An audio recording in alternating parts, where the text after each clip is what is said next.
by almost anybody's standards, by the time you're at mile 18 to 22, we're all pretty tired. Anything that you eat is not really going to make it to your muscles.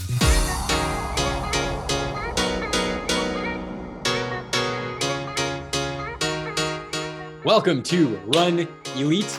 Now in the marathon, nutrition matters a whole lot because nobody, I don't care if you're a Kipchoge, you can't run a very hard marathon if you're going to really race it and give it everything you got without either taking in nutrition or hitting the wall. The reason is simply because you would run out of glycogen. 90 minutes, right, is kind of the maximum storage. You know, if you're walking, you're not going to run out. But if you're running, if you're doing something pretty explosive, you got about 90 minutes if you're trained, and nobody's running the marathon in 90 minutes. Yeah, they're getting pretty close on the men's and women's side, but they got to take something. So what do you do in the marathon? Let's back up one day before the race. Now I have some hacks that you have on how to store more glycogen. We're not going to talk about that here, but then 36 hours before the race, you want to start just minimizing, not eliminating, minimizing fiber. You still have some, plants, which is what I recommend you eat, have a lot of fiber. They're, in fact, animal foods are the only foods that don't have fiber, or refined foods. So if you're eating plants, you're going to have fiber, but lettuce has way more fiber than dates. So you might want to load towards something that's a little bit more dense in the calories.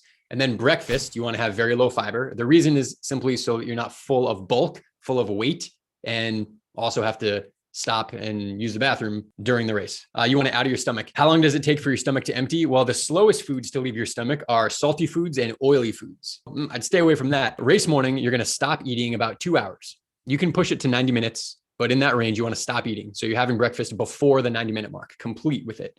And you don't want to take any calories. And the reason is you want everything to leave your stomach. Digestion actually happens not in your stomach.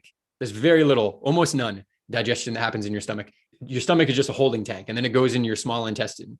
The small intestine is where you start to digest. Now, once it's in your small intestine, you're going to start to absorb the sugar. Blood sugar goes up, insulin comes up to meet it and grab it and pull it into the muscle cells. And you want to let that process kind of happen to where your insulin is back at almost a resting state. And that's going to take you about 90 minutes for it to move through. Okay.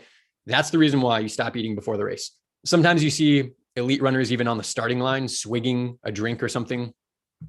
I think most of the time you don't see that. You see elite runners warming up and at the starting line and they don't have anything. Sometimes you'll see it. Okay. There's different strategies, but if you do, they're not eating. I'll tell you that. They're never eating. They might be taking a swig of liquid, okay, which is very easily moved through you. Then when you start the race, you don't want to take any calories for about 20 minutes. Or if you're super fast and you're going to go through 5K faster than 20 minutes, 5K, 20 minutes. I learned this from Nate Jenkins, formerly one of the top marathoners in the United States. The reason you want to wait 20 minutes is so that now you're going to start moving sugar out of your liver, out of your muscles into your blood, and your sugar is going to go up. So once again, just like when you eat, your insulin is going to go up like this. And you want to give it time to sort of equalize with each other. If you start eating on top of that, you're going to be spiking your blood sugar more. So you're going to secrete more insulin. This isn't good early on in a marathon. So if you chug a whole bunch of Gatorade and get it out of your system, out of your stomach, half hour before the race, you'll probably feel better in the first half hour of the race, probably. But you're going to feel worse later. You increase your chance at bonking later because you'll blow through your sugar stores quicker. And then later on, what happens? I'm out of sugar, better use fat. That's what hitting the wall is. So in a marathon, you're going to wait 20 minutes. When you eat, how do you digest? Is it a passive process and the food just like floats through you? No. It's an active process. It takes energy to digest. So when you eat a big meal, you shunt blood towards your stomach, your digestive system. Wouldn't that mean that when you eat, less is available to go to your working muscles? So what the heck do I do? If I eat, less blood and oxygen for my muscles. If I don't eat, more blood, but I'm going to run out of fuel. In a marathon, by almost anybody's standards, by the time you're at mile 18 to 22, right? Somewhere in that range, we're all pretty tired. All right. Anything that you eat is not really going to make it to your muscles. It's going to go in your mouth, go in your stomach, kind of sit there, not move around much. You don't have blood going there to digest. You're not going to be very efficient. So whatever amount you take, you don't want to take it at the end, and you don't want to take it in the first 20 minutes. And anywhere in the middle is the sweet spot. I recommend you front load it. So at the 20-minute mark, boom, you should take something, even if it's 50 calories or one gel, take something and then front load it. I'm not going to tell you what to eat from that point forward. It's kind of practice, whatever works for you. You want to eat kind of as much as you can without GI distress.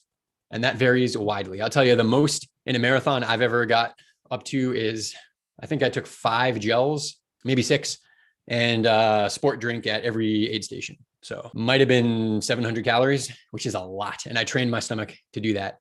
The harder you're going, the harder it is to eat, right? So when you're really racing a marathon, if you can get 500 calories in the whole time, I think you did pretty well. If you can get 600 in, 700 in, you're aces. If you could do more than that, be careful, because I'd be surprised. You're probably going to get some GI problems or feel nauseated or sloshing in your stomach. But somewhere in that range is kind of reasonable. Now, if you're running slower, you could eat more, right? Because you're running slower. So you're taxing your body less.